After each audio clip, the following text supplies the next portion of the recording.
आज बहुत सारे परिवार में स्थिरता नहीं है, शांति नहीं है, आनंद नहीं है। बहुत सारे लोग आज स्थिर पर नहीं है। आज उसी स्थिर के बारे में हम देखेंगे।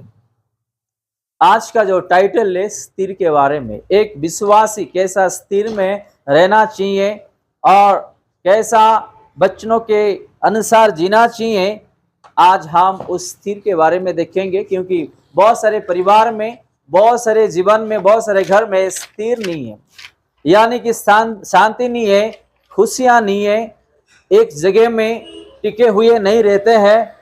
एग्जाम्पल, कोई यहाँ से दूसरे जगह भागता है, कोई वहां से तीसरे जगह भागता है, या अलग अलग चीज। आप एक उदाहरण ले लीजिएगा। ऐसा बहुत सारे विश्वासी आज जीवन बिता रहे हैं।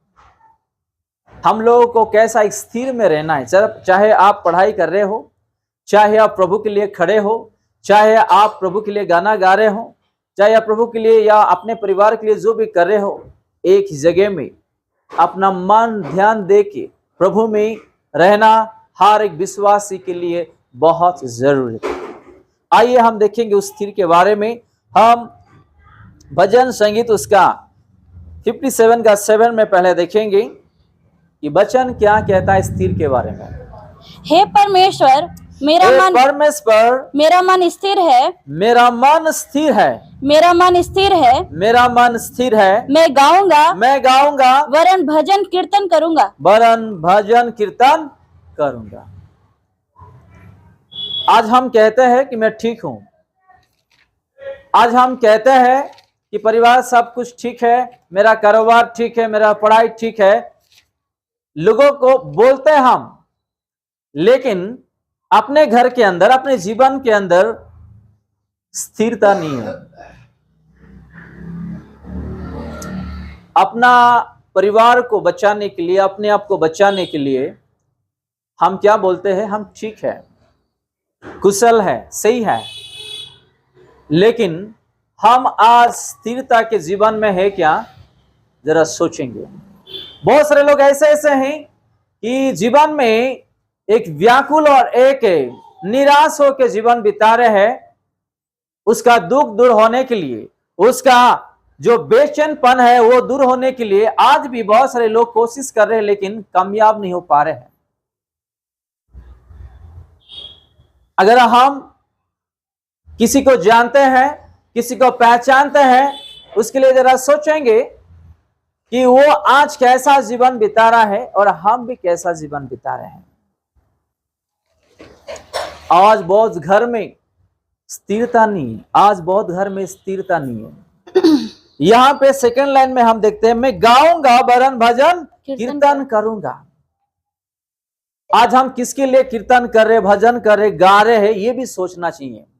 और फर्स्ट लाइन में लिखा है, हे परमेश्वर, मेरा मन स्थिर है, मेरा मन स्थिर है। आज वचनों के अनुसार हम आज स्थिरता में है क्या? जरा सोचेंगे। अगर यहां से आप जाओगे अपने घर पे, आपको शैतान ऐसा करता है, आप वचन सुने और पढ़ के आए हैं, लेकिन घर में इंटर होते ही आपको शैतान बेचैन करता है, आपको गुस्सा दिलाता है, आपको शांति से रहने के लिए नहीं देता है। वो कहां से? अपने ही परिवार लोगों से करता है। यह हकीकत है, ये 100% है। ये अगर परिवार में से अगर 4 व्यक्ति उस परिवार में देखने के लिए मिलता है, तो एक अगर आत्मिक से बढ़ रहा है तो 3 आत्मिक में नहीं रहते हैं। अगर 2 आत्मिक में है, 2 आत्मिक में नहीं रहते हैं। उसी 2 आत्मिक वाले को शैतान क्या करता है? जो लोग आत्मिक में नहीं है उसको बेचैन करने के लिए अपना स्थिरता को अटैक करता है। हम यहां पे आते हैं प्रभु के लिए धन्यवाद देने को, और धन्यवाद दे के शांति आनंद से हम घर वापस जाते हैं। जाते ही वहां पे अपने परिवार के द्वारा समस्या खड़ा हो जाता है। पिछले हफ्ते एक गवाही में बोलना चाहता हूं। एक भाई ने जो आत्मिक और पवित्रताई से चल रहा था, उसके बच्चों को लेके, अपना परिवार को लेके वो कलेश से गया और वहां पे अच्छा वचन था, अच्छा आराधना हो रहा था, प्रभु से बात किए, उन लोग आनंद से वचन ग्रहण करके घर वापस आ गए। जैसे ही घर वापस आए, पड़ोस के द्वारा छोटा पानी के लिए शैतान ने उन लोगों का आनंद को डिस्ट्रॉय कर दिया। क्या?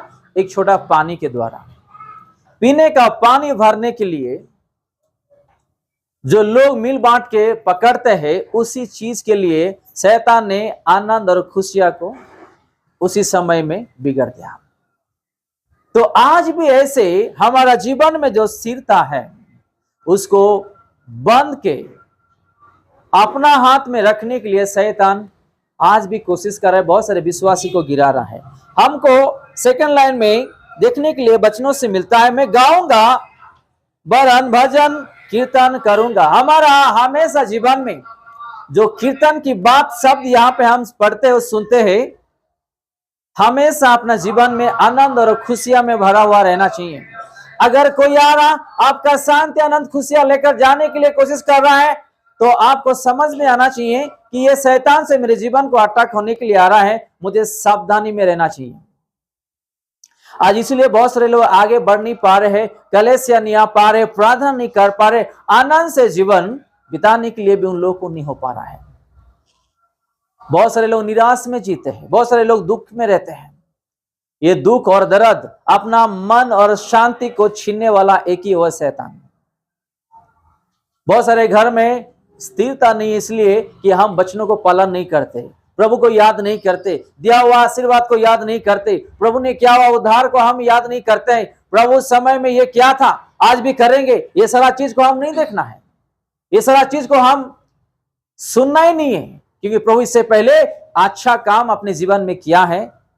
हम ये नहीं सोचते हैं, हम अपना जीवन में जो आता है वो समस्या को देखते और वही जगह में हम खड़े हो जाते हैं। मैं फिर से आप लोग निवेदन करता हूं कि इस वचनों को अच्छे से ध्यान दे और पढ़े, दोबारा रिपीट करें। हे परमेश्वर, मेरा मन स्थिर है, मेरा मन स्थिर है, मेरा मन स्थिर है। देखो, कभी कभी हम ये सोचते हैं कि मैं आज अच्छा हूं, झगड़ा खत्म हो गया है, मेरा बीमारी खत्म हो गया है, मेरा इनकम का जो प्रॉब्लम था वो भी खत्म हो गया है, मेरे पढ़ाई जीवन में जो प्रॉब्लम था वो खत्म हो गया है। जैसे ही हम सोचते, दोबारा वो अटैक करने के लिए आता है, दोबारा वो अचानक इंटर होता है कि हमारा हर चीज को वो नाश करे। ये हमारे लिए सोचने वाली बात है कि प्रभु यीशु मसीह जो 2024 साल पहले ये सारा चीज अपना क्रूस पे वो समाप्त किया है, दूसरी बार हमको किसी शैतान को, किसी इंसान को मौका नहीं देना है। अपना खुशियां, अपना आनंद, अपना स्थिरता, अपना आत्मिकता, अपना पवित्रता को दोबारा खोने के लिए नहीं देना है। हम लोग कितना मुश्किल से प्रभु में बढ़े और पवित्रता का जीवन में चल रहे हैं। अगर हम याद करेंगे कि पुराना जो दिन था, आज हमारा दिन कैसा है, क्या हम दोबारा उस पुराना दिन को देखने के लिए जाना है? कभी नहीं, कभी नहीं जाना है। वो पुराना जीवन देखने के लिए कभी नहीं जाना है। मैं एग्जाम्पल देता हूं, कोई एक जॉब में प्रभु उसको 10,000 दिया था पहला तनख्वाह, और मेहनत करते करते प्रभु का आशीष उसका जीवन में मिला और 1 साल के बाद उसको 18,000 तनख्वाह आ गया है। क्या वो विश्वासी, क्या वो भाई, क्या वो बहन 18,000 तनख्वाह छोड़ के वो 10,000 में जाए दोबारा? कभी नहीं। तो हमारा जीवन में भी प्रभु जो आशीर्वाद करते हैं, आगे बढ़ने के लिए उसको पकड़ के चलना हमारा जिम्मेदारी है। अगर हम अच्छी तरह प्रभु का वचनों को पालन करें और प्रभु का वचनों में चले, प्रभु ने क्या हुआ आशीर्वाद को ध्यान दे और परीक्षाओं को और लोगों को देख के अगर हम दूर रहेंगे, हम सारा चीज से उधार पाएंगे। मैं एक चीज बताता हूं, शायद आप लोगों को दुख भी लगेगा। ऐसे ऐसे लोगों से दूर रहना चाहिए हम लोगों को, ताकि हमारा आत्मिकता गिर ना जाए। ऐसे ऐसे लोगों से, परिवार से दूर आए कि हमारा खुशियां जो परिवार में वो दूर ना हो जाए। हमारे जीवन में जो शांति, आनंद और जो स्थिरता है वो ऐसे लोगों से वो खत्म ना हो जाए और हम दुखी से जीवन ना कटे। हालेलुया। ऐसे ऐसे लोगों से दूर रहे कि हमारा पवित्रता, हमारा जो संपर्क है यीशु मसीह से, वो कनेक्शन डिस्कनेक्टेड ना हो। आज भी बहुत सारे लोग ऐसे ऐसे लोगों से मिले हुए रहते हैं कि उसके द्वारा हमारा परिवार में प्रॉब्लम आता है, उसके द्वारा हमारा नौकरी में प्रॉब्लम आता है, उसके द्वारा हमारा पढ़ाई जीवन में प्रॉब्लम आता है, उसके द्वारा हमारा पवित्रता में प्रॉब्लम आता है, उसके द्वारा हमारा बिजनेस में प्रॉब्लम आता है, उसके द्वारा हमारा सेवकाई में प्रॉब्लम आता है। ऐसे लोगों को आज भी पकड़ के हम जी रहे हैं और आगे बढ़ नहीं पा रहे हैं। और हम एक एक बार ऐसा होता है कि दुख होकर अपना यीशु को निंदा करते हैं, वो हमारा गलती है। जिस लोगों का जीवन में, जिस परिवार में प्रभु का डर नहीं है, वचन नहीं है, पवित्रता नहीं है और लोगों के लिए नहीं सोचते हैं और प्रार्थना का जीवन नहीं है, ऐसे लोगों से हम लोगों को दूर रहना है, ताकि हमारा खुशियां, हमारा जो आशीर्वाद है ऐसे लोगों से दूर ना हो जाए। आज बहुत सारे विश्वासी क्यों आगे नहीं बढ़ पा रहे हैं? इसलिए कि जो प्रभु नहीं चाहता है कि वो मेरे से दूर होकर ऐसे लोगों से, ऐसे परिवार से मिलके सारा आशीर्वाद वो खो दे। प्रभु ये नहीं चाहते हैं। और बहुत सारे लोग पकड़ के बैठते हैं और खुद लॉस हो जाते हैं और परिवार को भी दुख ले आते हैं। एक परिवार थे, जो परिवार बहुत सारे लोगों को प्रभु का प्यार करते थे। प्यार करना तो प्रभु ने हमको सिखाया, हर लोगों को प्यार करना चाहिए, शत्रु या शैतान किसी को भी प्यार करना चाहिए। लेकिन प्रभु ने कहा है कि हम लोगों को भी वचनों के अनुसार चल के बुद्धि ज्ञान में रहना है, ताकि हम ऐसे ऐसे लोगों से हम फंस ना जाए। तो एक परिवार ऐसे थे कि प्यार करते करते दो परिवार, यानी कि खुद का रिश्ता और अपने ही पति पत्नी दो भाग हो गए हैं। एक दिन दूसरों को संभलते संभलते अपने पति पत्नी जो है अलग हो गए हैं। तो ये भी सोचना है कि हम लोगों को जो प्रभु ने जो जिम्मेदारी दिया है स्थिरता में रहने के लिए, वचनों के अनुसार चलने के लिए, शांति का जीवन बिताने के लिए, वो हमेशा अपना जीवन में रखना चाहिए। बहुत सारे लोग जल्दबाजी में अलग अलग गलत कर लेते हैं और सारा दुख अपने परिवार में लाके खड़ा कर देते हैं। पत्नी को पसंद नहीं रहता, पति वही करता है। पति को पसंद नहीं रहता, वही पत्नी करते हैं। माता पिता को पसंद नहीं रहता, बच्चे वही करते। बच्चे को पसंद नहीं रहता, माता पिता वही करते। एक भाई बहन को पसंद नहीं रहता, वही करते। जो यीशु मसीह को पसंद नहीं रहता, वही करते हैं। हालेलुया।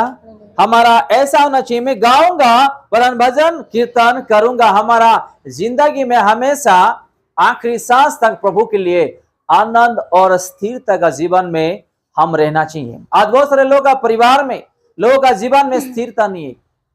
गले से आते हैं, वचन सुनते हैं, सही है, लेकिन स्थिरता नहीं है। हम दूसरा वचन देखेंगे, नीति वचन 29 का 14। जो राजा कंगालों का न्याय सच्चाई से चुकाता है, उसकी गद्दी सदैव स्थिर रहती है। जो राजा कंगालों का न्याय सच्चाई से चुकाता है, उसकी गद्दी सदैव स्थिर रहती है। हालेलुया। वो राजा का जगह हम ले लेंगे अगर हम सच्चाई में चलेंगे। यहां पे राजा के बारे में लिखा है, पुराने जमाने में राजाओं के ऊपर डिपेंड होता था एक शहर, और राजाओं जो है लोगों को चलाते थे, देखभाल करते थे, न्याय विचार करते थे। तो उस राजाओं का स्थान अपने परिवार और हम ले लेंगे अगर हम सच्चाई से चलेंगे। नीचे लिखा है उसकी गद्दी सदैव स्थिर रहती है, हमारा रहने वाला घर, अपना परिवार, अपना जीवन स्थिर रहेगा। कैसा? अगर हम सच्चाई में चलेंगे, सच्चाई का मार्ग में हम अपने परिवार को चलाएंगे, अपने बच्चों को चलाएंगे, अपना माता पिता को, अपना भाई बहन को, पति पत्नी को चलाएंगे। हमारा गद्दी, जो सोने वाला गद्दी, बैठने वाला गद्दी, घर जो रहते हैं, जो काम करते, जो रोजगार करते हैं, हर चीज जो है स्थिर रहता है। हालेलुया। प्रभु हमको सच्चाई में जीने के लिए सिखाया है, सच्चाई में आगे बढ़ने के लिए सिखाया है, सच्चाई में रहने के लिए सिखाया है। आज भी बहुत सारे लोग झूठी कमाई कमाते हैं, बाद में बीमारी ला के अपने परिवार को खड़ा कर देते हैं। बहुत सारे लोग झूठी कमाई करते हैं, मुसीबत में फंस जाते हैं। अभी अभी एक परिवार का मैं गवाही देना चाहता हूं। एक भाई को, अपने ही विश्वासी में, वो गलत रास्ते का कमाई कर रहा था, एक बार फंस गया था और प्रभु ने उसको उद्धार किया। और उसका पत्नी उसके संग खड़ा था, साथ था और उसके लिए लड़ाई कर रहा था। उसका जीवन में जीत हासिल मिला, फिर भी नहीं छोड़ा वो। कुछ दिनों के बाद वही रास्ते में गया, अभी फिर से वो उसी जगह में चले गया। प्रभु हमको सच्चाई में जीने के लिए, ईमानदारी से जीने के लिए, कमाई के लिए प्रभु हमको सिखाया है। हम उसके सच्चाई के रास्ते में हम चले। बेईमानी हमको नहीं चाहिए और झूठी कमाई हमको नहीं चाहिए। प्रभु ने हमको मेहनत करने के लिए जो ताकत दिया है, जो बुद्धि ज्ञान दिया है, अगर आप झूठी कमाई से अपने परिवार को चलाएंगे, 2 दिन में वो खत्म हो जाएगा। अगर आप मेहनत से 100 रुपए भी कमाएं, आप 1 हफ्ता चलाएंगे। हालेलुया। यहां लिखा है सेकेंड लाइन में, उसकी गद्दी सदैव स्थिर रहती है। हमारा घर भी स्थिर रहेगा, हमारा परिवार भी स्थिर रहेगा, हमारा जीवन भी स्थिर रहेगा, हमारा कारोबार, हर चीज स्थिर रहेगा अगर हम सच्चाई और ईमानदारी से प्रभु का वचनों में चलेंगे, दिया हुआ जिम्मेदारी को अच्छी से अच्छी तरह निभाएंगे। हम प्रभु को धन्यवाद देते हैं। ऐसे ऐसे लोग दुनिया में हैं जो आज अंधे हो गए हैं, आज प्रभु को जानते हैं, प्रभु का दिया हुआ बुद्धि ज्ञान है, फिर भी आज गलत रास्ते में चलते हैं। लेकिन हम आज प्रभु का वचनों में चलते हैं और उसके कदमों में आए हैं प्रभु को धन्यवाद देने के लिए। हालेलुया। थैंक गॉड कि हम आज बहुत सारे मुसीबत से उद्धार पाए हैं।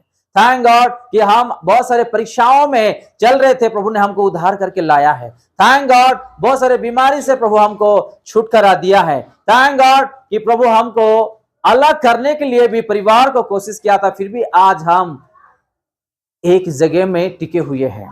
थैंक गॉड प्रभु हम लोगों को अलग अलग रास्ते में लेकर जाने के लिए बचाया है, जो शैतान ने हमको आज भी करते आया है, लेकिन प्रभु का प्यार ने यहां खींच के ले आया है। हालेलुया। जो राजा कंगालों का न्याय सच्चाई से चुकाता है, उसकी गद्दी सदैव स्थिर रहता है। हमारा परिवार को भी सिखाना चाहिए कि हम सच्चाई में चले और हम भी सच्चाई से जिए और चले। एक सच्चाई आपको एक ईमानदारी जीवन और एक आशीष से लेकर के आता है आपका जीवन में, ताकि आप हमेशा प्रभु को देखते हुए, उसका वचनों को याद करते हुए सच्चाई का मार्ग में आप चलते रहेंगे। चलिए और एक वचन हम देखेंगे, ऐसा है उसका 32 का 18।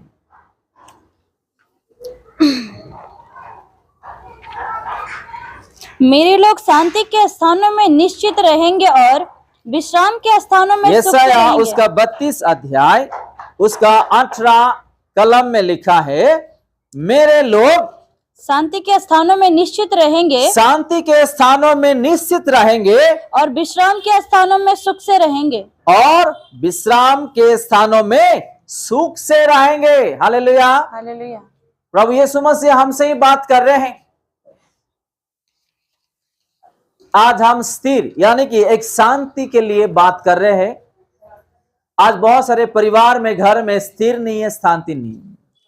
अगर पत्नी अच्छा है, पति अच्छा नहीं रहता है। अगर पति अच्छे हैं, पत्नी अच्छा नहीं रहते हैं। माता पिता अच्छा है तो बच्चे लोग नहीं रहते, बच्चे लोग अच्छे हैं तो माता पिता नहीं रहते। अगर भाई है तो बहन नहीं है, अगर बहन है तो भाई नहीं है। ऐसे हर परिवार में देखने के लिए मिलता है, लेकिन